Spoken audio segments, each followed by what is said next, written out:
So, ladies and gentlemen, fanboys and girls, nerds, geeks, and otaku, welcome back and welcome home.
よー、皆さん。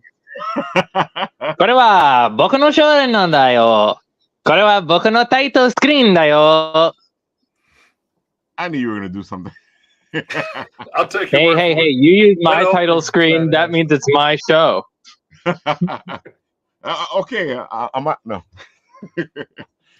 All right, folks. This is Written Writ. I am Written Writ Ralph. This is our host. Oh, I should say guest. Ghost. I'm the host. Ghost. Ghost with the most. Fish Lee. And of course, we have our net on the bottom there. Net. I am now an object. Let's go. All right, folks, we are having fun. We are still coming down from Anime NYC, as you can see from the title screen, which, of course, our editor, Nat, there did himself. And, of course, want to hire Nat, you can hire Nat, and he can do beautiful things for you, too. Hi, so kana. That's good to know.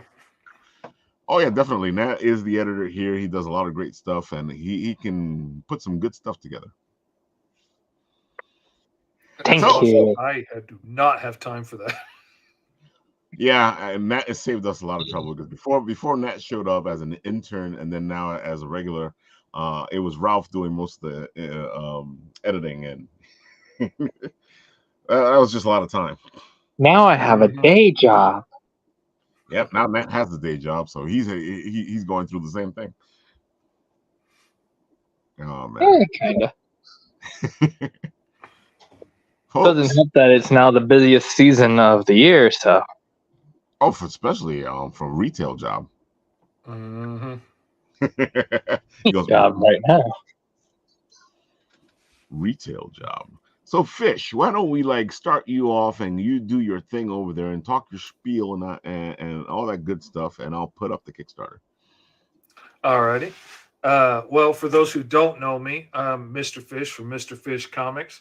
I like to say I'm the fastest working man in indie comics. I am working right now on my 17th book this year, my 76th book in the last 5 years. And I have a Kickstarter right now for the last 3 books that I put out. Issue 2 of the Mighty Caw, the Cro-Magnon, which follows an alien bird barbarian from across the stars who's killing his way across the galaxy. My new anthology, Fish Tales, which has 4 different awesome stories in it, and one of them is Alice Lost in Wonderland, featuring that beautiful lady right there in the middle, a fully grown Alice that's been lost in this interdimensional rift known as Wonderland, where all these different worlds and timelines collide together. And T-Man and Hyperstrike Remastered, the book that I started with 5 years ago. Wow. Doing a black and white indie comic because I love black and white comics growing up. Like, that's what I wanted to do when I grew up. I've relettered the entire book. I'm in the process of finishing up the colors right now. I'm adding extra pages of artwork so the story can finish the way I wanted it to, and not the way I felt like I had to when I ran out of pages the first time along and had to end it in one big splash page. And I'm adding pages with like letters from fans around the world and fan art and stuff. So those 3 are ready to go to print. We've got all kinds of cool new add-ons that have just been released. Like I just got these lenticular prints in from the printer, and we've got one for each one of the series. Got Alice's sexy cover there. Ooh, hold on, I'll put you up. Yeah, that's a pretty cool one. And this Oh. cover just got released as an add-on too for that one.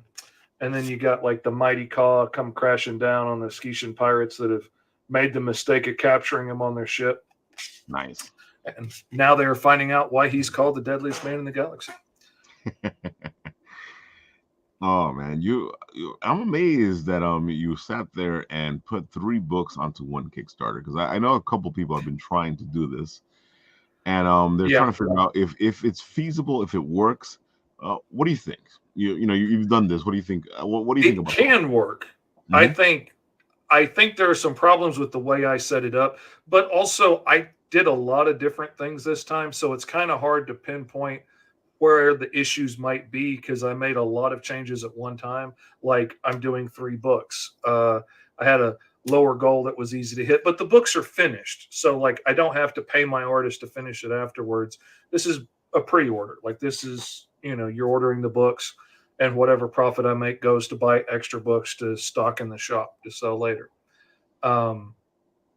So like it's my first time doing that. I think it would have been easier if I had come in with 3 issues of Caw instead of 3 different stories. I think that would have been a little bit easier. Okay. So like the people that back my Patreon, they get a book every month from me. Like last month's book was issue 2 of the Mighty Caw.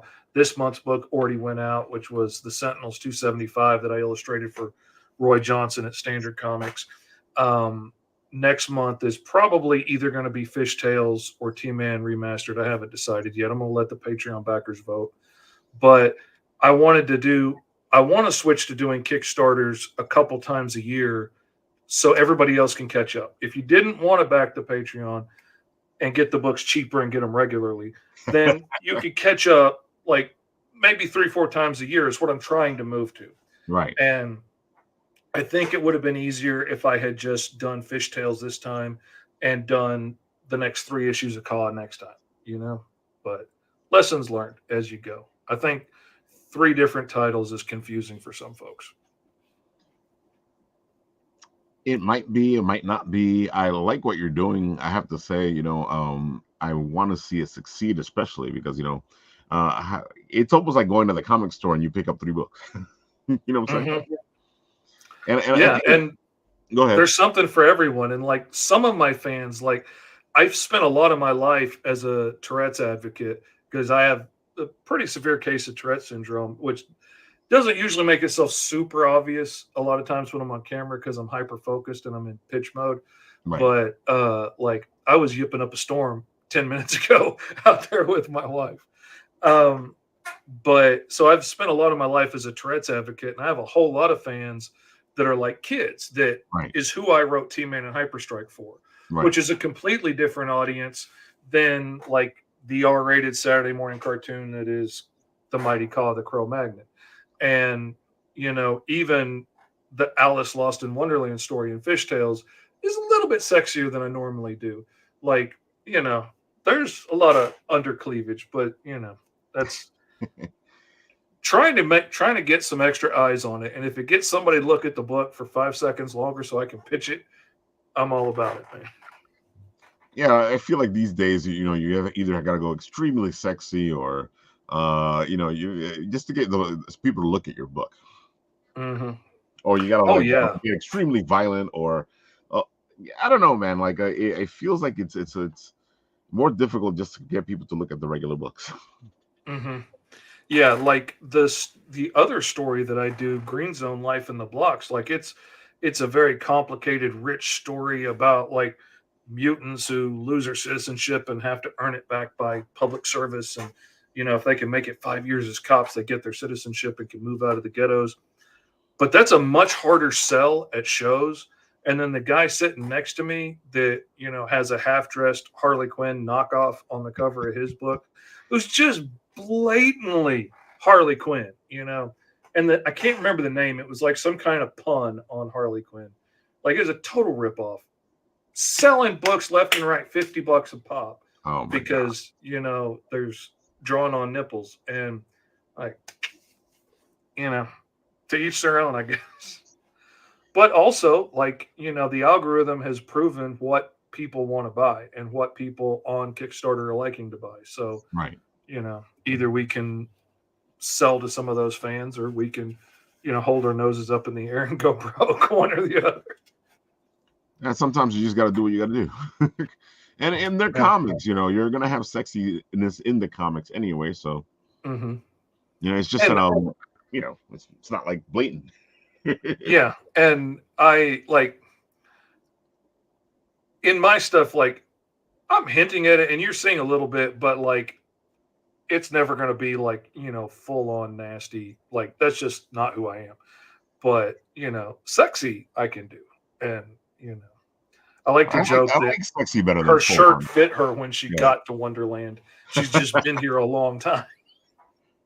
It actually makes sense, when you explain it like that. It's like, oh, this used to be her clothes, and now it doesn't fit her too well. And like, she's wearing these, like, I call them tactical stockings, because they're made of like this flex steel material that hardens when it gets hit, and it's got plates on it where you can attach holsters and whatever else you might want to. Like, it looks sexy, but there's like an actual legit in-story reason that she's wearing them, and that's going to show up later in the book. But it comes down to, like, you don't want to get caught with your pants down when, like, bounty hunters show up or a monster pops over the hill. So it's easier this way than getting caught with your pants around your ankle. Exactly. So explain to me how you decided to take this whole Alice story and go in this direction with it. Oh, dude. Okay. It's a funny story because, like, I have a lot of conversations with people like, oh, I've always wanted to do a comic book, but I don't know where to start. I always wanted to be a writer, but I don't know, where to get my idea from. Yeah.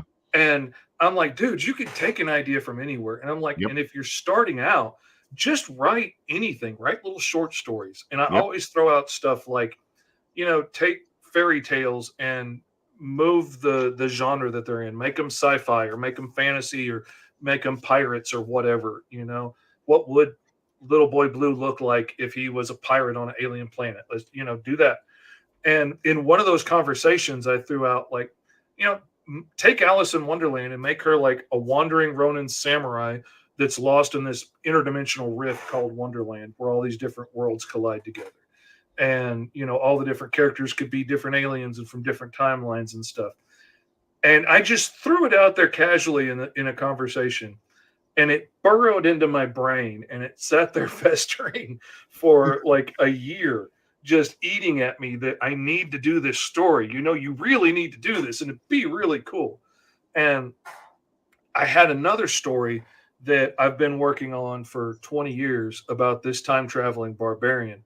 And I've been waiting for the opportunity to start that story, waiting for my audience to get big enough that it's worth bringing that story out, because that story deserves a decent audience, Right.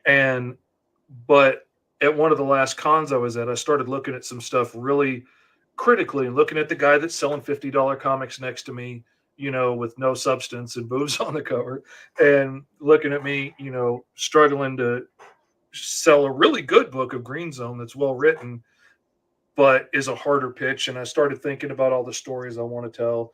And the story of Alice would be an easy sell. And the story of the Tin Man behind her is another story that I had percolating in my brain that I had been thinking about pairing up with Caw perhaps and making them two sides of the same book and get a Caw story and a Tin Man story. And then it hit me, I don't know how long I've got. I've been holding on to this one story for 20 years. I may not have another 20 years. You don't know. That's so true. Like, I better get started telling it, or I'm not going to get nearly as far as I've written it.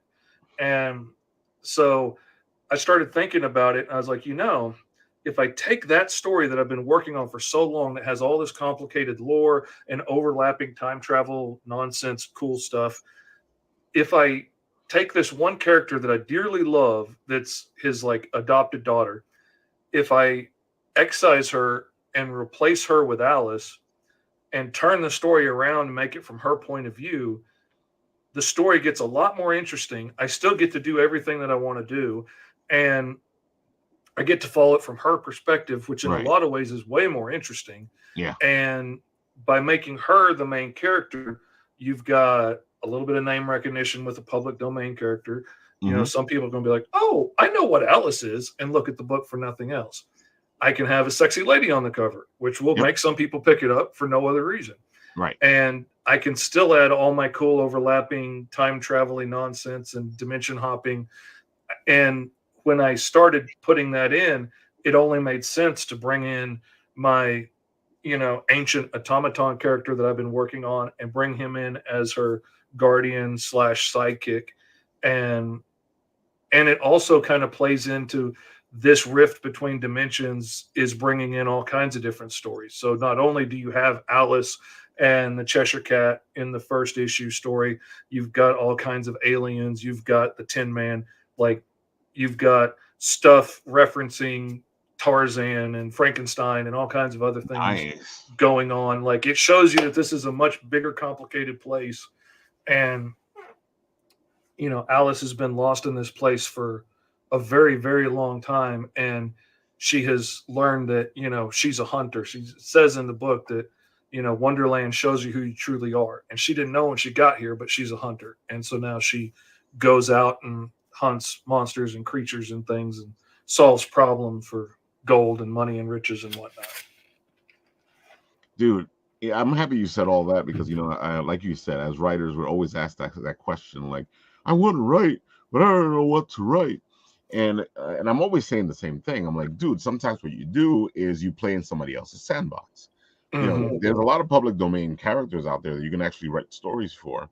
And if nothing else, get your feet wet and figure out Exactly. what Yeah. you're doing with Mhm. characters that aren't yours, that you don't care so much about before Right. you go on to your baby, and that's another thing I'm always telling people, like, I know you have your 600 issue magnum opus in your mind that you want to tell, but like start on something short that Yeah. it's not going to break your heart if it dies. Like, Exactly. if I get 4 issues of Green Zone out and nobody wants to buy it anymore, that sucks, but I'm not going to give it up and go home. Like Right. I've got 100 other stories to tell. If I started trying to tell this story 20 something years ago and it didn't get past the first issue for various reasons, and I'm kind of glad that it didn't, but that didn't stop me, but it could have broke me, Yeah. if I didn't have the resourcefulness in my heart. But I'm so glad that story didn't get published, though. I was publishing it myself. I was like 21. I was going to show everybody how grown up I was. I filled it full of as much gratuitous sex and gory violence and profanity and stuff as I possibly could. Made it just as vulgar as it could possibly be. And I took it out to comic book stores to try and pitch it, to sell it to places. And they're like, okay, well, you got to wrap it in brown paper. You got to seal it in plastic so nobody can flip through it. Yep. We got to put it in the back room. And that's and how it make was people back show then. Yeah. ID to get to it. And I want 80% of the cover price. And like, I was making these things, these little manga-sized graphic novels on a copier. Like, I could not get the prices low enough to do that and make money, and so it didn't go anywhere. Now I'm glad that book isn't out there with my name on it, because I still can't show it to my grown kids who are married and have children. Like, I still don't want to show it to them, even though it has some of the best work I've ever done in it. And so, like, I learned later on that, grown-ups don't have to work so hard to prove they're grown up. I gotta admit, like when you're explaining to me the book, that book, it sounds like a 20-year-old book. It sounds like a 20-year-old. Absolutely. Yeah, it totally sounds like it. Because I remember those first earlier stories I wrote, and well, the ones when I was trying to like show how grown up I was. Then after a while, I was like, I don't care about this stuff anymore. And this story was in it from Mhm. the barbarian's point of view, and oh my god, it was it was rough. Like it starts out with him walking into a porn shop, and there's every kind of poster and movie and magazine everywhere. There's a community love doll. There's like all kinds of just as gross as I could possibly make it. Wow. And yeah, now I'm glad that's not out there. Wow. Dang. You live and you learn. It also showcases how we grow as writers or as creators, because people think that you start off one way and you stay that way. But I'm like, not even the writers you like start off one way and they stay that way. And you see it because sometimes the audience will like the early work and not like the later work. Mm-hmm. And like in the beginning, that story was really about what would it be like if you had the power to go anywhere at all, no rules and nobody to tell you what to do. And like, basically what would I have done with that power? And it would not have been good. And, but as I've grown up and the story has evolved, the story is really more now about the different people that you are at different points in your life, and like who you are as a child and who you are as a teen and who you are as a young adult and who you are as an old man. And, as it grows and as you change and how you learn from the mistakes that you make and stuff. And, like, and in this story, Alice goes from, being like a loving adopted daughter to, a bitter teen to his like number one enemy. And like, it just goes and evolves as she goes on through her life, but that happens because of trauma and issues and mistakes and things that we screw up and do. And every story that's happened to me, every story that's happened to my friends and relatives and stuff has gotten funneled into this story and made it that much richer and that much more interesting and complicated. And, I love it. Dude, that's that growth. That's that thing, the stuff you learn, because you write what you know, and it really, showcases when you start to put it all together, because now you're looking at it through a different point of view. You're seeing, because I feel like when you're younger, I think you understand what trauma is. I think you understand how life makes you do certain things, but I don't think you completely fathom what it actually means to have this trauma in your life that changes you, to have all this stuff that happens and the things that you do. Because I know that a lot of kids will always, or younger people will always be like, I don't understand why this person is doing that. Well, a lot of times it's because they've gone through whatever they've gone through, and that this is their hero's journey and where they ended up. Or they think, like, oh, you're just doing this to be mean. You don't remember what it's like to be young or to have fun. And it's like, oh, I absolutely remember what it's like. Like my kids, I was a violent, rebellious youth. I got in a lot of trouble. I hung out with a very tough crowd. I dealt in a lot of bad things when I was a young man, and lost a lot of friends that aren't here anymore to drugs and violence, and stared down the barrel of many a gun over the years. And and now my kids laugh at me that all their friends think it's Mr. Fishy's neighborhood over here, and I'm just this sweet old man. And I'm like, that's the greatest compliment you could ever give me. Exactly. That they don't think of me the way everybody in my hometown thinks of me, because I'm not that guy anymore. But it's taken a lot of growth and evolution over the years. And my kids always thought that I was just kind of overprotective and like, oh, you're gonna kill yourself if you do that. Like, you're gonna break your neck, blah, blah, blah, if you do this or do that. What they don't understand and can't wrap their brain around is I have lost friends doing this. I've seen people die doing that. I've lost friends doing this. And like, they're not stories I'm making up. Like, this is stuff that happened, which is why I'm overprotective and I'm worried about what you're doing, because I've seen where that can go. And, but we learn and we grow. And like, even though they felt like I was being overprotective, for me, it's coming from a point of concern and worry, but that now helps me make that story more interesting. And, let the teenager be angry and let the parent be trying to do their best, but maybe not have the tools to explain it correctly. And, or weren't given the tools to explain it correctly and don't know anything other than you do what I say because I said, because that's what their parents taught them. And like, there's so many cool ways to add Oh, our definitely. trauma and our crap and make Mhm. these stories more interesting. And all that stuff is important because that's exactly the relationships that are out there. Sometimes, a parent, you just don't know how to explain, you know, the stuff that's happening. I know with my daughter, it's always like, uh, it's her thing was always like, "How do you know what I'm doing?" I'm like, "Well, because somebody did it before you." Whether You it's think you're me or hiding it somebody really else. well, but you're really not. Yeah. Exactly. Yeah, because Oh, you know the tells. You know exactly what the tells are because you knew what your tells were. oh man, every time my oldest son came in and tried to sneak to his room stoned or drunk and like thought he got away with it. And Hmm. like 5, 6 years later, he's a married father and he's telling stories, about like, oh yeah, you never knew. And I was like, dude, I knew every freaking time. It's just, was it in this moment worth blowing everything up with an emotional teenager? And, was it worth blowing everything up right now to make a point of, I know what you're doing? Right. Or like, you got home safe, you're okay, you're going to bed. Fine. I'm not going to worry about it right now. And, You pick your fights. yeah, And that's what some you of do. them are worth picking and some of them aren't in that moment. And I'm not going to pick old fish would have. He would have picked any fight you gave him. Of course. Grown up fish is like, I ain't got the time for that nonsense. Like, I will pick the fights that are worth winning, that I can win. I'm not going to fight the ones I can't. And sometimes that certain arguments aren't going to go anywhere. Certain conversations aren't going to go anywhere. Mhm. And like you said, if they're already safe in their home, and kind of, there's no reason to Rubbing go. their nose in it right now doesn't change Exactly. anything. Yeah. So, yeah. Oh, definitely. And you're right. All this stuff adds way more to everything, and that's what you're trying to do. That's what the hero's journey is. That's what's because the Mhm. hero's journey is either you become the hero, or you become the villain.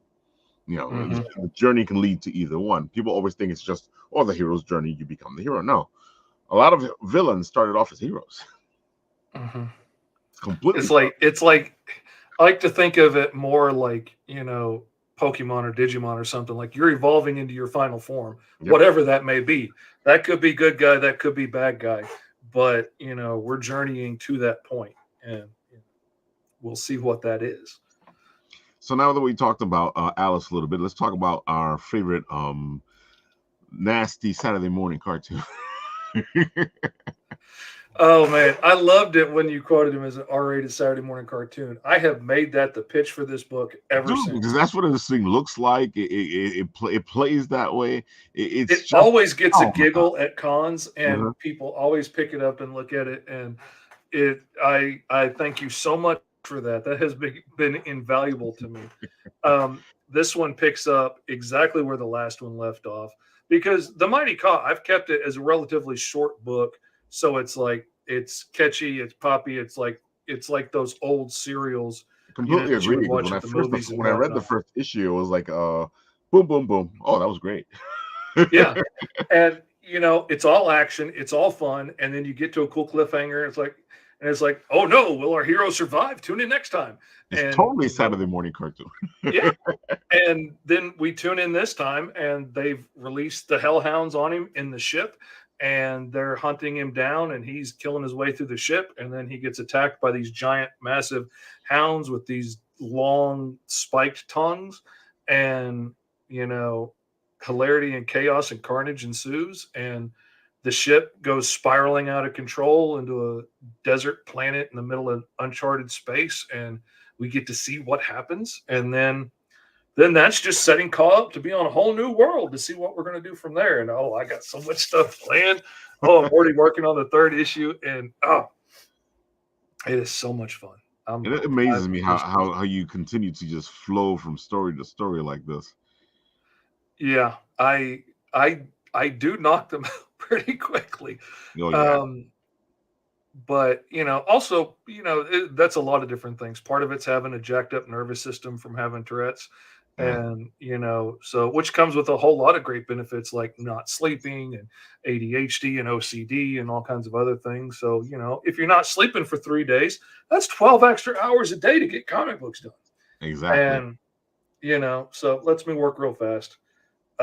Like the short story of Alice, I got done. I wrote it and illustrated it in 3 days, Damn. and tagged it into the book because I literally had the book finished, ready to go to print, and then I was like, you know what? I really want to get that Alice story in there, so I stuck it in there and put her on the cover.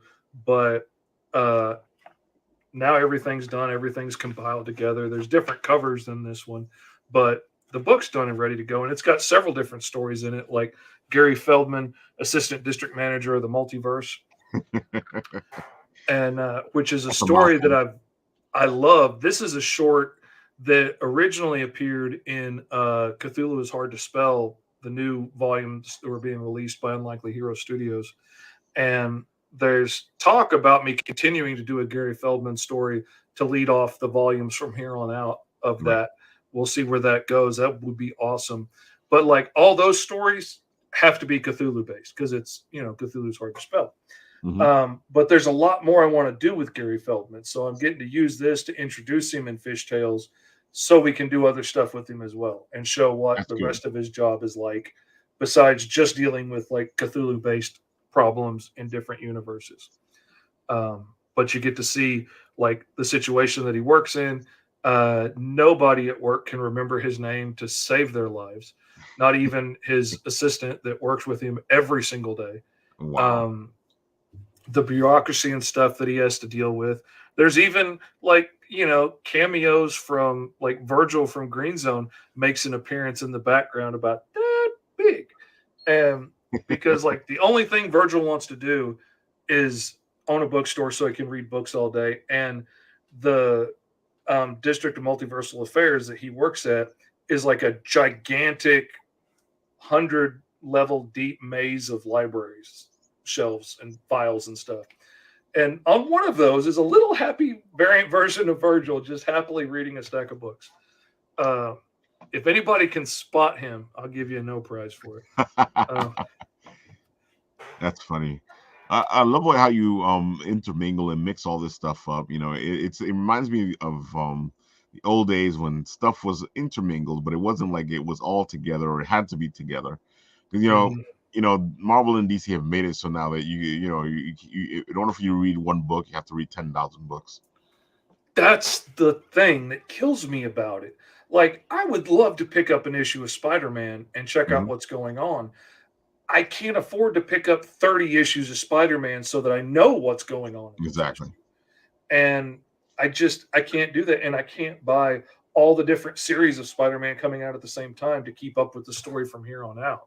Like, if I could pick up this issue and just get this issue from here on out, yeah. But it's just so complex now, I don't want to. And that's how it used to be, though. Before, you'd be able to buy whatever book you wanted to buy. And you kind of got an idea what was going on in the whole universe. Now it's like you need to pick up this book and 10 other books in order to just understand what's going on with this one hero. Don't worry, I can wrap up the entirety of Spider-Man for the past 3 years in this short little 2-minute section, okay? Okay, there was this big war, and then none of it happened. Okay, none of it happened. And then there's this guy called Spider-Boy who's been Peter Parker's psychic the whole entire time, like ever since like the 80s. He's been there. And we just never knew because we all forgot about it because of the war. Then he goes off and now he has his own series. So he's no longer part of Peter Parker's story. There you go. You're all caught up on Spider-Man for the past 5 years. He's right. He's right. Wow. Yeah, that's sad. All right. So now we got here T-Man and Hyperstrike, which you said this was the book you started out with 5 years ago. Yeah. Like I said, I have Tourette syndrome and ADHD and OCD. And I met all these adults as I was working as a Tourette's advocate because, like most people don't know, I spent like 15 years of my life trapped in a wheelchair. Like my Tourette's was so severe. A lot of the time, I couldn't see, I couldn't speak, I couldn't walk. Like, wow, I would spend weeks sometimes stuck in bed. It was a pretty brutal existence for a long time. A lot of pain, a lot of agony. But if I could get one eye open and if I could work one thumb, then I could get on my phone and I could talk to people around the world. Like I could get in the Facebook groups and communicate with people with Tourette's around the world. Right. So I started working as a Tourette's advocate, and like counseling new parents when their kids would get diagnosed, counseling adults that just got diagnosed, and suddenly their whole life's been turned on their head, which I understand because I didn't get diagnosed till I was 30. I was told I was faking it for attention my whole life, and that sounds like our parents. Yeah. So I've met a lot of adults that have been so broken by the trauma that they went through as kids that like they won't go shopping, they won't go outside, they can't work, they can't do anything, they just stay home all day and hide. And I don't know how to fix that in an adult, but I thought if I could do a book like T-Man and Hyperstrike to help encourage kids to like find the hero in themselves, focus on all the things that make us awesome that come with this and not just on the ticks, and have a positive outlook about it, maybe it will help them not get into that place, And I like to say, that it makes our reflexes so much faster. It makes us so much more creative. It makes us great musicians and athletes and actors and scientists and writers and so many other things. And your kids will be so smart and so creative and so amazing. And yeah, we might tick a lot, but that's just our bodies burning off all that extra awesomeness. Exactly. And if you can think of it that way, this isn't so bad. Like people are always floored by how fast I work. I'm working with a brand new client right now, and I'm penciling and inking a new book for him. And he was not ready for the speed that I work at. Like he wrote half a script and expected that to take me weeks. And I got those pages drawn in 3 days. And like and that's slow because I'm drawing anthropomorphic dinosaurs I've never drawn before. Like if these were people, I would have a whole book done in that time. Right. Roughs, And so he's like, oh crap, I need to get to writing. And it's always funny working with somebody new. But like that speed and that creativity and the amount of stories that come pouring out of my head, like that's something that I get because of this, because my brain's wired weird. And I wouldn't trade that to be able to walk well every single day, or to never have trouble talking, or to always be able to see every single day, or, always be able to drive just anytime I felt like it. I wouldn't trade how cool I am for that. No way, dude. Like all the gifts that come with this, man, I'm freaking amazing. I love myself. I'm freaking awesome. You are awesome, and you are fast, and it amazes me how fast you are and how much you actually get done. While we're talking to you, not even a year later from the last time we spoke to you, and you're already. Oh, and that was issue 1 of Green Zone. Yeah, exactly. That was issue 1. Mm-hmm. Like, I was counting it up. I've got now 10 books of my own at the end of the year that I've published now since that first issue. Right. And like right now I'm working on the 17th book this year that I've done, not counting pinups, not counting character designs, not counting, like hero images for action card, for the cards for action figures, or all the other pinups and covers and stuff. We're not counting none of that stuff. We're just talking like actual pages for books, like short stories for anthologies and full books and my books, and like 17 books in a year. That's freaking awesome. I'm downright proud of that.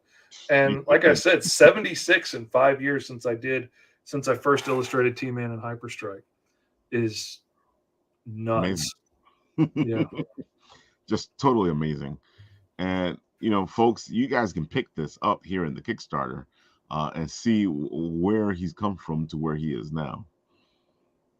Mm-hmm. I liked including the shot of the old version and the new version, so they could see a little bit how it changed. And like originally when I started it, I wasn't sure if I was going to aim for these comics being like purely on the phone because everybody's moving to their phones, or if I was going to have it printed.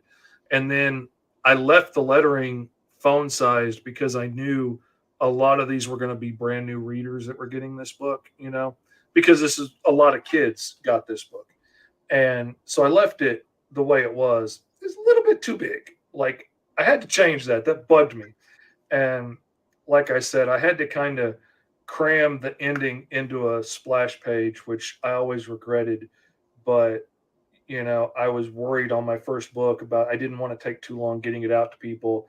And so I foolishly thought, I was like, I'm going to on Kickstarter. It's obviously going to go viral. And I will spend the next month, finishing this book up and, just wait and get the money at the end of it. I did not realize I was going to have to spend the whole time hustling and going on shows and being like, hey, I got a brand new book for you. So I can check it out and pitching it. So like, I had to cram the finishing the book into like a week at the end. And I wanted to get it out quickly and not make people wait on me, because we've all had those books that took 6 months or a year or 2 years or 3 years to come out. I didn't want to be that guy. And so I wanted to get it out quickly. I was really worried about that. So, worrying over adding 4 pages to be able to add 2 pages. I was like, we'll get it in one and we'll get it out. I'll fix it in the next issue. And then I got so busy doing everybody else's books. It's now 5 years later. Wow. We know that feeling. And that's how it is sometimes, though, because, and then, you come back around, you get back around to it, especially in this game. Oh, yeah. I'm at a real interesting point right now where I'm getting to pick and choose more what I'm doing for other people, because like I can just almost keep the mortgage and the bills paid on my own stuff. Wow. Almost like I'm right there. Like I made it the last 6 months on just my own stuff, which is really cool. Absolutely. And then I was like, okay, I don't know how we're getting through Christmas though. So like I had to take on this other book. But it's nice because now I'm getting to the point where I can pick and choose what I want to work on, and work on the stuff that's really cool, or work with the people that have been really good to me. Like I just did a short for Travis Gibb, because like he's helped me so much every time I've done a Kickstarter, and helped me so much in so many ways, and helped so many other creators. When he was like, hey, would you be willing to? I was like, absolutely. He's like, well, let me tell you, I don't care. I'll do it. I don't care what it is. I'll do it for you. I don't care how much you're paying. I'll do it. And he's like, well, just let me tell you. I was like, don't talk yourself out of a sale. Just take it. I'm doing it. So I'm trying to talk me out of it. Yeah, I'm doing this. Like, there's no question. And the people that have, been good to me over the years, I'm absolutely like Roy Johnson at Standard Comics that does the Sentinels. Like he kept my kids fed and a roof over their head during COVID. Nice. Like I thought drawing muscle men in their underwear beating each other up was like the epitome of non-essential work. I was like, I'm out of a job. I don't know what we're going to do. I stayed so busy. Like every time a stimulus check came out, they'd hand it to me, and I'm like, you're supposed to pay your bills with that, but I'll gladly pay my bills with that. Exactly. And he sent me like 2 or 3 books that year, and sent me a lot of friends that were looking for work to get done. And like, I've always got time to fit him into the schedule, because, I really owe him one. Yeah, this was the way we should work, is we raise each other up. We work together to rise. Sometimes this industry doesn't do that. We're like, oh, that's my competition. Like, yeah, but we're all doing the same thing, and we're all trying to get bought by the same people. So yeah, like, and like if we're at a con together, like I want to know what you're selling and like what your hook and stuff is, because if I'm trying to sell my books and they don't want Green Zone, and they don't want Caw, and they don't want Fishtails, and they don't want T-Man, I'll be like, all right, well, you know what? Over here, he's selling this, and down there, they're selling that. And if you like horror, you should go check out this one over here. And, if I can help push them to anybody else, if they're not going to buy my stuff, I want them to buy your stuff. I'd like them to buy all of it. But, hey, and like the last show I was at, one of the guys next to me was like, he did not want to tell me anything. And I was like, all right. I mean, I know what the guy down the aisle's selling, so I'll push people that way. Yeah. But, if you don't want to, if you're too good, I mean, okay, that's fine. If I'm competition. Dude, Be that way. here's something that's really funny. Like, you know what we do. We go to conventions, we talk to people, and I get the fact that sometimes you want the people to buy the book, so you're not giving some too much information. But then there's times where I'll walk to and talk to somebody and go, okay, so what's the book about? And they don't tell me anything. They do not tell me a thing. I'm like, okay, but what's the book about? And they'll like go around the edges. They'll talk about other things, and I'm like, okay, what the hell is the book about? And you know, I can't react that way, but I'm like, oh, okay, fine. Mm-hmm. They're like, All right, if you don't want to tell me, I need you to do this video. You can explain it to the audience, but this isn't helping. yeah, that's not making you any sales. The other thing that I have seen, and I've seen myself do, that I have learned to start warning people when they ask me for advice about things, is try and actually sell them the book that you have, not what you hope it to be someday, not what's going to happen 10 issues down the road if you get there. Sell them what's in this book. Exactly. Because if I'm telling you about everything that's going to happen in 10 years and you buy this book and none of it's in there, then you're going to be disappointed. Yep. And I realized sometimes, like early on with Green Zone, I would be selling the whole world and you're only seeing a piece of it. And I'm selling like who they're going to be in 3 or 4 issues and not who they were right here. And Right. I was like, okay, I need to hone that down, because like I bought other people's books and got absolutely nothing of what they were selling me. And I was like, oh, that's disappointing. And then that made me look at myself and I was like, oh yeah. Okay. All right. I see what happened there. Yeah. I need to fix that. I've seen people do that. They're so busy telling you where they're going to go with the book that they forget to tell you where they are right now. And I'm like, okay, I get you. I get where you're going, but what's this book about right here in front of me? This one right here. You know, sell this one to me. Mm-hmm. You know, And people that don't want to sell books at shows. Like, oh, I have had like 5 guys at different shows that I've been to, because like usually if I go to a con and you're selling an indie comic, I want to buy it. Like, you know, right. I want you to sell it to me. I want to hear what it's about, but I'm going to buy something. Exactly. If you're chasing your dream, I'm going to buy it. And that bit me in the butt at the last show, because there was like 45 indie comics there, and I was like, ooh, I wasn't ready for that. But I buy everything, but there's been like these 5 guys over like the last 10 years that like I try and try and try.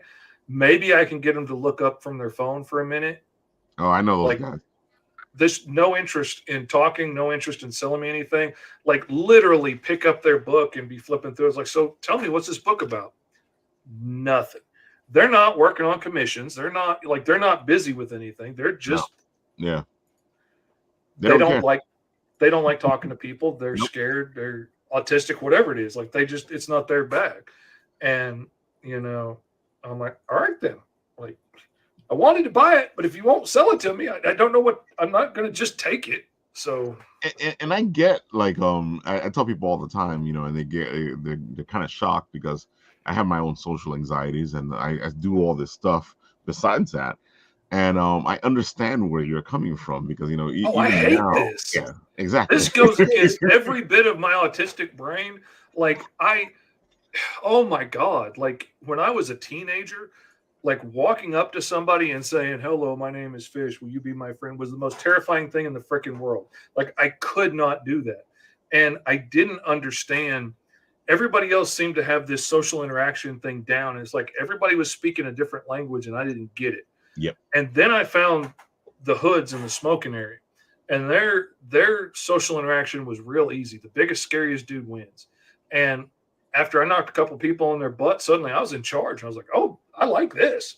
So like, that's how I learned to like do this, and first learned to mask and like, you know, pretend to be something so that it was easier to get along with everybody. Exactly. And now it's all, hey, it's your Uncle Fish. I'm glad to see you. You know, and it's just a whole thing. I don't even know who the original Fish was anymore. Like I've been masking for so long that this is who I am, and I've realized that I'm good at it. I think fast on my feet, Exactly. and I'm good at talking. I'm good at art streams. I'm good at being on shows and chit chatting. It still terrifies me. Absolutely. There's nothing scarier than talking to a stranger at a show, but once I get into the vibe of it, it starts to get to be fun, and I enjoy the like carnival barker aspect Oh, of definitely. it, and like the game of like, can I get them to laugh? Can I get them to stop? Like they just shook their head no and told me they don't like comics as they're walking by, but usually I'm selling caricatures too at a show, and I'll be like, sir, it's guaranteed, scientifically proven that guys that get the characters for their girls are 20% more likely to get laid. And then they laugh and they come back for a second. And then I do a caricature for them. And while they're sitting there talking, I end up selling them some books. And like, that's fun. And I enjoy it. It's terrifying, but I enjoy it. It is, and it's funny because like people are always telling me like, oh, I can't. You can do it. It's gonna be You can't be difficult. shy. Yeah, it's gonna be difficult, but you get out of your comfort zone. And I know even I'll do it every once in a while, but I don't want to get out of my comfort zone. I'm not gonna do it. But if you get out of your comfort zone, half the times you'll do amazing things that you don't think you're gonna do. Mm-hmm. And it's just like anything, like exercise sucks, and nobody like gets up is like, yeah, I want to go for a mile long walk. But if you put in that effort, and if you deal with the suck while it's happening, like you get to reap the benefits, and that gets easier, and you lose weight, and you start to look better, and you get to buy new clothes, and all of those things that come with it. So like, I have learned over my life that a lot of times it's just easier to suck it up and do the things you don't want to do because I want the benefits of it down the road. Like, I don't want to talk to a stranger, but I want to make a new friend. I want to sell books. I want new people to love my world that I've created. And so I do it. I did not want to go on TikTok and start making videos. And I didn't think I had anything to offer until I thought about, well, I've made a lot of comics and I'm doing this full time for a living, which is what a lot of people dream of doing. Like, I'm not working at Marvel, but that's never really been my dream. Like, I always want to tell my own stories, which is what I'm doing now. And I was like, I could tell people how I got here. I could tell people the mistakes I've seen other people make, the mistakes I've made, the things I've learned. And so I started doing that, and, and it's done okay. And now I'm selling books on there and things are going pretty good. But, I don't that's not fun, but there's a bunch of people works and it brings in money. So I make videos. There's a bunch of people out there going, what do you mean he doesn't? What? Especially because, you're those videos you're talking about right now, they're fantastic. They have a great Mr. Rogers, Bob Ross feel to them. You're sitting there, you're talking to people, and it's this beautiful video of you showing people what you do and how they can do it as well. And it's easy to pick up, easy to digest, easy to you make it easy for people to actually try to do what you're doing. Oh yeah, and that's what I want to do. Like, there's so many easy things that you can watch out for that will make your career go so much better, and like so many little things that I had to learn the hard way, like always putting out your best work. And it doesn't matter what they're paying. It doesn't matter if they're a jerk. It doesn't matter how short the timeline is. Like, I need to do the best work I can in these situations and still meet the deadline, but I need to do the best job I can, because when you buy the book, I'm not going to be standing over your shoulder saying, well, that page looks bad because this guy's a jerk and he didn't want to pay very much. He was only paying $20 a page. Right. And, I didn't have time for that. So that's why this book sucks. You're going to see the work and you're going to see my name, and that's it.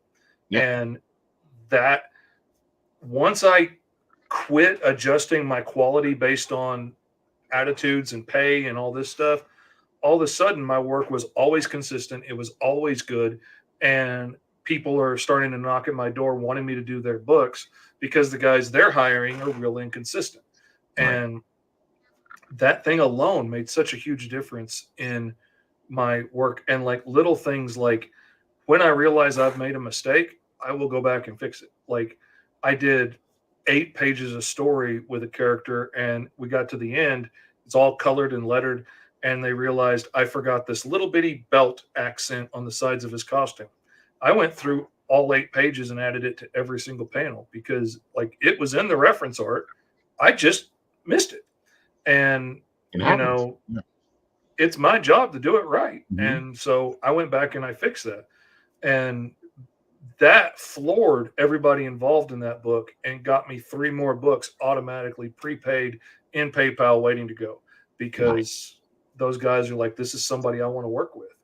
And it's just little things like that make such a big difference. Oh, they do. And They do. saying no, like you can say no to a job. You don't have to take it. You know, if you need $80 a page to survive and they're offering 20, you don't have to take that and be miserable and then flake on the job halfway through and ruin your reputation. Some people do, yeah. Mm-hmm. Yeah, just say no. There's somebody else out there that's willing to pay it and go do their job. I feel like sometimes they get scared that they're gonna get a name for themselves, difficult or whatever. I'm like, no, you're just gonna be this guy who works for that type of price, you know. Yeah, and all that means is you won't get those jobs with those types of prices. You know, I've been terrified every single time. You know, I raised my prices, and every single time it weeded out more and more of the troublesome people and left me with a really awesome group of clients that are freaking amazing. Like I cannot brag on these guys enough. Like these are the diamond type clients that you want to cultivate. These are the guys you want on your side. And you know, it just kind of burned away all the dross and left the good dudes. And I'm not knocking that. I'm not knocking that at all. Some of the most difficult clients I've ever worked for, I got too expensive for real quick. And I've never been happy. You know what? That's the funny thing about the whole thing. It's those people who are trying to pay you cheaply who are usually wanting you to go above and beyond what they're paying you for. It was funny that as you're talking about this, the question popped into my head, and maybe you can answer it. Why is it that some people look at artists and they don't see the value? They don't see the work. They don't see it. It kind of bothers me because they're like, well, you're just an artist. I'm like, well, if I'm just an artist, then you do it. Yeah. Like, you know, and so many people devalue what we do. Like so many people have argued with me when they come to me and ask me to do a job for them and like, give me your price, whatever your price is, I'll pay it. And they're expecting me to say $15, you know, to do a painting of your mother or whatever. Mm-hmm. And, you know, when I come back with like, oh, well, that would be $500. They're like, oh, that's ridiculous. If I could do that, I'd give it away for free. The hell you would. No, you would be Rob Liefeld charging $600 for a signature is what you would be doing if you could do this. Like if you had focused 40 years of your life hyper-focusing on something like I have to get good at this, like you could do this too. You didn't want to do it because it's hard. I mean, you wanted to go do what you did. You know, you went out dating girls and went to parties, whatever it is kids did that didn't spend their lives locked in their room drawing superheroes. But like, this is what I did. And it's a skill and I'm good at it, just like a plumber or an electrician or an IT guy.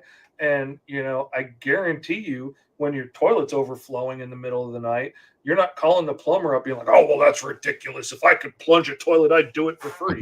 No, you pay him whatever he wants to come get the crap out of the floor. Like, so like it's ridiculous. And the thing is, they do see the value of it because there's one guy that I've worked with in the past that has a real reputation for not wanting to pay anybody and prices are ridiculous and artists should be glad to get $20 and stuff like that I very quickly was too expensive for.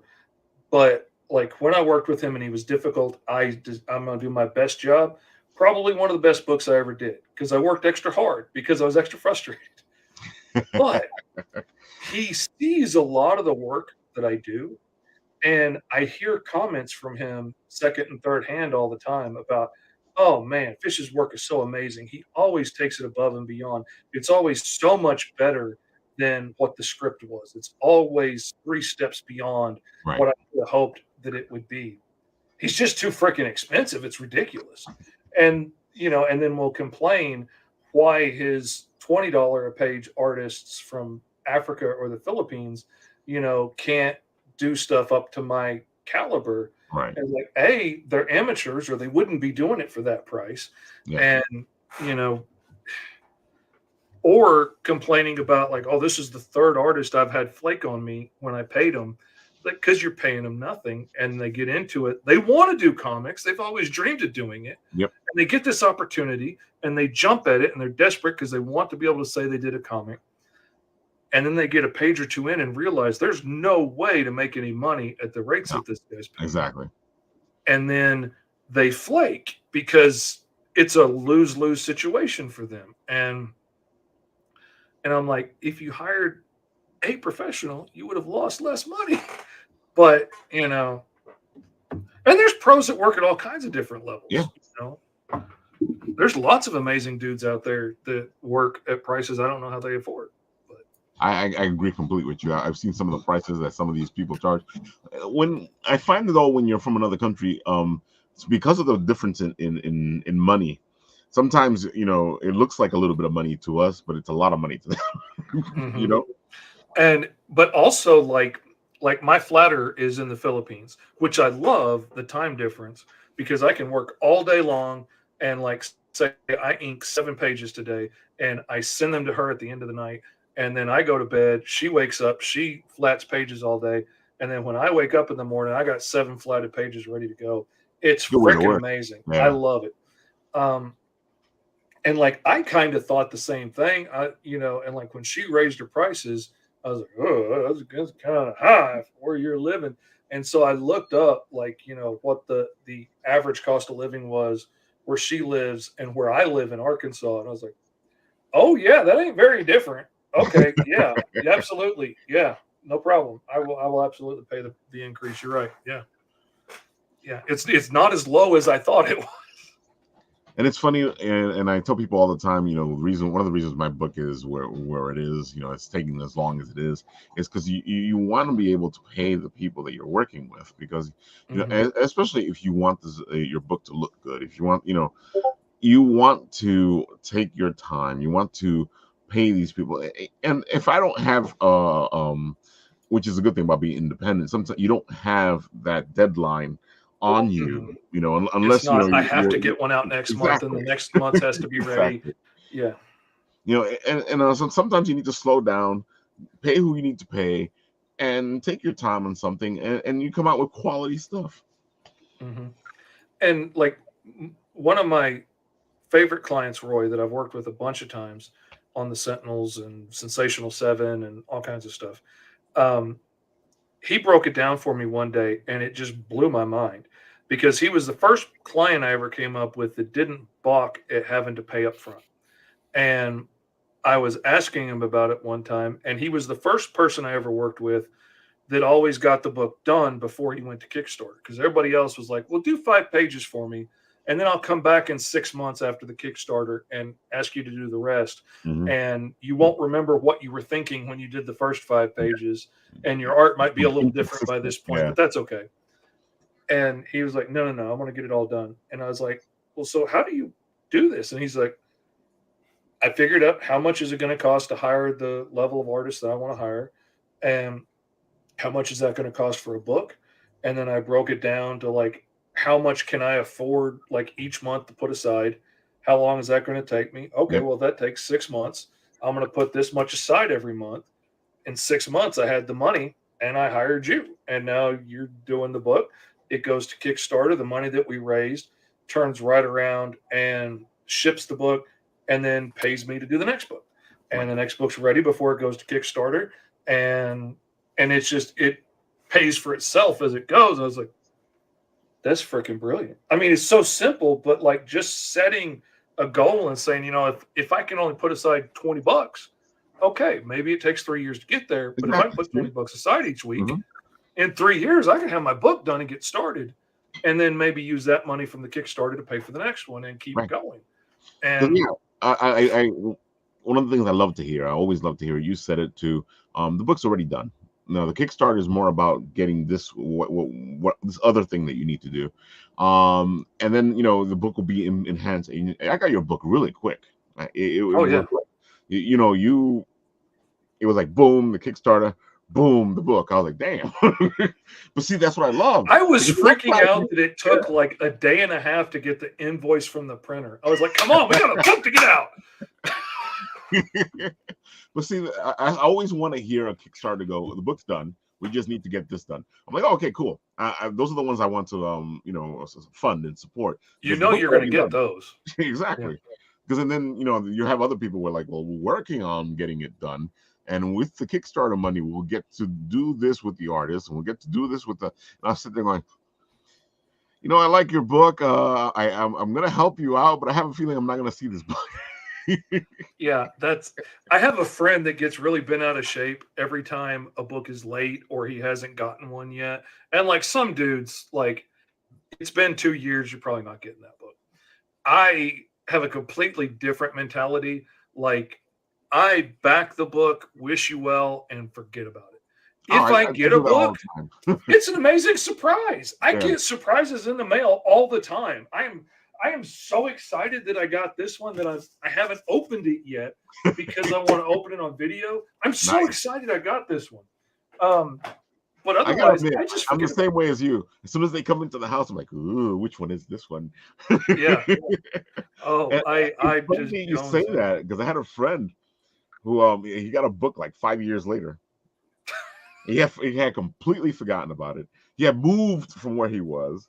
And then the book found its way to his house, and he's like, "What the freak is this?" So they sent it to the other house, and it was a book that he had supported on Kickstarter.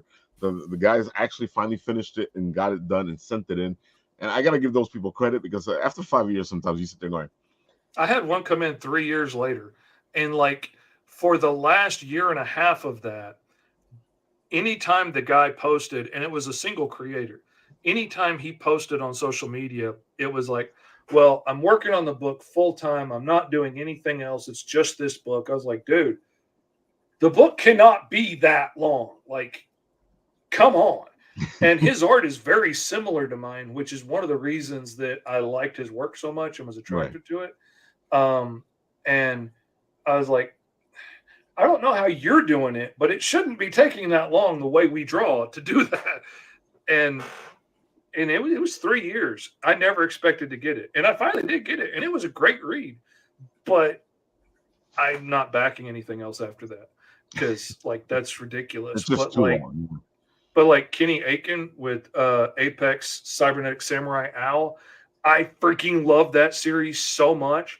And I back it every freaking time. I share everything that he puts out. It's an amazing book. They always come quickly. I cannot wait to read them as soon as it comes out. Right. Like, I freaking love it. Charlie McKelvey's Spider Squirrel, I freaking love it. And they're always ready to go. Just boom, printed out, done. Like, those are so much fun. That's what you want. Yeah. Come on, let's go. Come on. That's honestly sometimes stuff happens, but oh yeah. Like, and that's the problem to me with the let's do 5 pages and run it to Kickstarter and see what happens. Is, how many times have we been following the updates on a book and like a few months later it's like, well, our inker got hired by Marvel and now we're looking for somebody else, but we can't find anybody else that'll work for the rate that she quoted. And so I'm trying to learn how to ink myself. And like that's the problem. Like there's so many things that can go wrong when you're counting on 3 or 4 different artists still being available when you need them. Like they have bills to pay and they have rent and stuff due. Like I can't just sit around waiting, to see when and if this is going to fund. Like the mortgage company is a real stickler. They want it every month at the beginning of the month. They'll give me 5 days, but that's it. They won't give me 6 months while you figure out what you're doing. Like exactly. That's a short window. I got to take somebody else's book if you're not ready to go. Exactly. And, but it's funny because I think people forget that. People forget that you're actually you're doing stuff. You're paying bills. It's like they think you're everything stays still for you as you work on that, and you wait for that money to come in. Because you're not doing anything else doesn't mean I'm not. And Exactly. like, and like sometimes like life gets busy, things happen, like your kids get married, your parents die, like you have to move, you get sick, all Yep. kinds of things can happen to slow stuff down. And that's, you know, that happens. But also like when that's affecting one, two, three, four other people's like Exactly. financial stability, that's an issue. Like that's part of why I'm trying to move from doing so many Kickstarters to doing the Patreon, so that people that want to get my books can back it there. $5 will get you a digital copy of everything I put out every month sent to you. 15 will get it shipped to you, physical copies. And I wanted to talk to you about that because like we were talking about in the green room, and it bugs me out because Patreons are amazing. They're the great way to support artists, to support companies you like, to support everybody. I mean, because you actually have and sometimes they don't even have to be that much. On our Patreon, we have somebody that's been doing $1 a month for a long time. That's $1 a month. It sounds like a stupid amount, but at the same time, it actually helps out. Yeah. Because no, it's not insignificant, because that means that to me it's important, because who actually somebody likes what you're doing enough exactly. to give you $1 a month. That's not nothing. No. Yeah. I do a Patreon only art stream, and like you can follow along with that for $3 and like just hang out, watch the art stream. If you want to buy one of the digital copies when it drops for the other backers, you can buy it then. If you want to order some of the physical copies, you could do that. But you can hang out, and like they get to hang out on the art stream with me, and like we talk about stuff, and it ends up in the books. Like in the first issue of Caw, you read it. That scene with the pirates where he like picks that bug out of his hair and eats it while the captain's talking.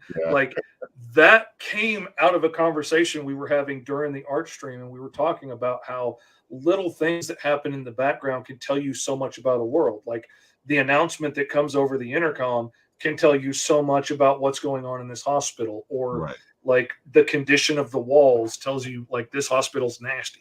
And like that guy picking that out of his hair and eating it tells you so much about how nasty this ship is and how gross these pirates are. And like it sets so much with just that little bitty thing. And it wouldn't have happened if we hadn't been talking about that on the Patreon only show. And, with just a handful of backers that like to hang out in the mornings, and, they get to toss out ideas that end up going into the books. Like I'm going to have them vote on what the next book I work on is. Like, will it be issue 4 of Green Zone? Will it be issue 3 of Caw? Will it be issue 2 of T-Man and Hyperstrike? Like I'm gonna let them vote on that because they're going to get it before everybody else. That's important feedback, and I like what you're doing. They're actually getting the book as you make them, as you print them out, and like we were saying, sometimes that's even cheaper than doing the Kickstarters. Oh yeah, I mean it is like every book is $15, which pays for like $5 for shipping, $10 for the book. Like, and Caw is $10 on the Kickstarter, but Green Zone is 20. But you can get Green Zone at the same time for $10 through the Patreon. Like you will pay less over time than you'll pay for the Kickstarter. But like you said, some people would like, I don't know, I'd rather pay $60 on the Kickstarter than give you $5 a month and read it digitally. That seems sketchy. I'd rather give you $60 4 times a year than But it's funny because if you do the math. Yeah, you're actually getting more. Pay a lot less to just get the digital. Yeah. Hey, you do you, boo. If that's how you want to do it. Like, there's some people that will never move from Kickstarter, which is why I did this Kickstarter, so you can catch up on these books. Like issue 2 of Caw, like this Patreon only cover where it bleeds out into the pencils, and it actually has really nice. The Mighty Caw and the logo. Like this specialty cover, and you can't read it, but it says Patreon only under here real faint. But it's that's already gone out to the backers. Like I already printed up the copies for this, and shipped it That out. alone is worth it, because as a collector, who doesn't want an exclusive? That's a total exclusive right there. Oh yeah, like this cover right here that has El Demolition on it, who's in a short story I've been looking at it when you from were the putting world it of up. Green Yeah. Zone. This one is only going to go out to the Patreon backers. That's the only one, only where you'll get that copy. You can get the one with the sexy Atlas on it on the Kickstarter now. It's even an add-on now, along with like I got lenticular prints on there now, so you can get like Call the Cro-Magnon smashing down on the pirates' heads, or you can get T-Man and Hyperstrike fighting with the monsters, or you can get the sexy Alice cover with Big Ten in the background. All kinds of cool add-ons. I even just threw in today, I added in some commission slots. So you can get like single character commissions, or like a 5-character pinup or cover for like 50% of what it would be to commission me just outright. Like, it's a good deal. And this time I decided not to limit it to one a piece. So like, if you want to get more than one of those variant covers, say, done for a cheap rate, you could back for 2 or 3 or 4, whatever you wanted to do. Because like some people want to. Oh yeah, you know the collectors, you know how they are. All right, so I see we're at the mark here. So tell the people again the Kickstarter, and then let them know where they can find you. Right now, GoMrFish.com is the place to go. GoMrFish.com, and it will take you right over there to the Kickstarter, and you can check it out and back it. Be sure to peruse through the add-ons. There's a lot of them, because like I said, I've got this makes the 8th, 9th, and 10th books I've put out under Mr. Fish Comics. So there's a lot of back issues that you can pick up. There's all the variant covers and stuff. There's posters and lenticular prints and commissions and all kinds of cool stuff. And if that's not your bag, you might, if you want to save some money and get stuff coming to you every month, you could go check me out on Patreon, Mr. Fish Comics. I'm Mr. Fish Comics everywhere else. Twitter, Facebook, Instagram, TikTok. It's all Mr. Fish Comics. Make it easy to find. You got it, folks. You can go support the Patreon. Get some do a little $5 thing a month, and all of a sudden you got these beautiful little covers coming out. And hey, look at that. Exclusive, exclusive people. Mm-hmm. I'm telling you, man, it's a good deal. It really is. I'm hoping I can get more people over there to it, but I get it. It's a scary idea, especially when you're used to a lot of indie comics creators that maybe put out 2 books a year or 3 books a year. Like, a lot of people, that's what they do. Me, this is my full-time job. Like I said, these 3 right here make a total of 17 books that I've put out this year altogether.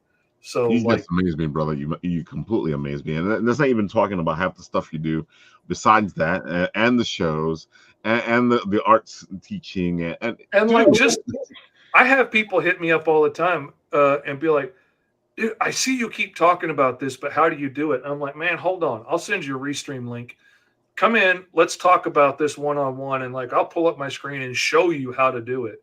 And like I sat down and walked one dude straight through how to use a flatter's flats to make your job easier. Nice. And like he had hired my flatter, but then he didn't really know what to do with it. And once I showed him, he's like, "Oh my God."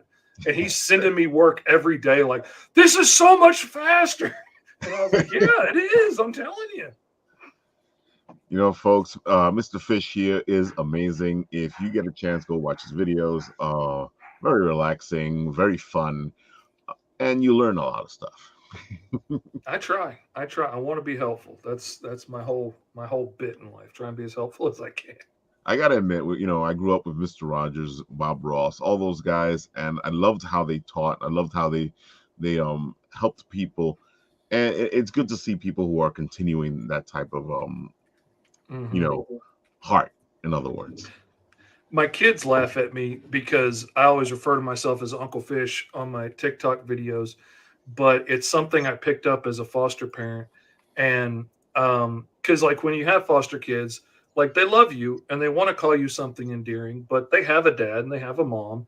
And like Uncle Fish was real easy to be like, okay, this is something loving I can call you, but I'm not replacing my dad. There you go.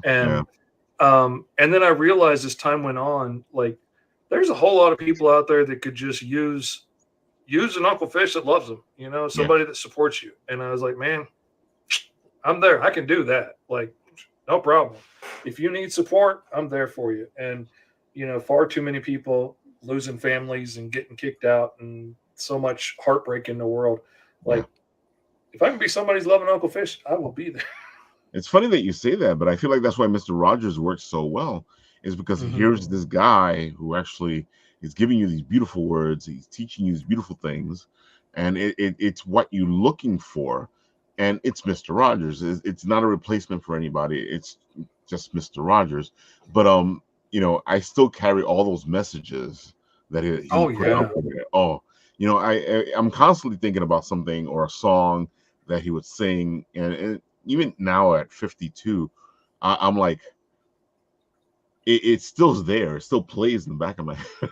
Oh man, when the kid from Blue's Clues came back and did that video on TikTok, I wept like a freaking baby. And like I was a grown adult when my kids were watching Blue's Clues. But like it meant so much for him to just look in the screen and say like, this has been hard. There's been some tough times and some good times, but I'm really proud of you. And I freaking wept. And I'm like, dude, if I can encourage somebody else, your Uncle Fish loves you. That's it. Like there's no other choice in the world to me. Exactly.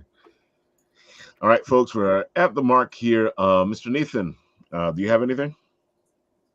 Not really. Succinct as always. That was the whole build-up right there. Nathan usually does the rundown on the Kickstarters, but I feel like he doesn't have any today. I do have our friends from Bad Ink, and they have their sci-fi interdimensional. I love Bad Ink.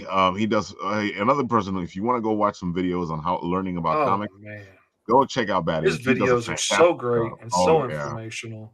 I'm so glad to see that doing so well. Oh yeah, especially if you want to do lettering and inking and all that stuff, he really breaks it down and lets you know what he's doing. His Kickstarter is doing very well. It's at 11,094. He's way funded. He has 182 backers. 20 days to go. Come on, folks. These books are beautiful. They're not your classic comic books. They're those heavy metal magazine-sized books, and it just makes them a little better.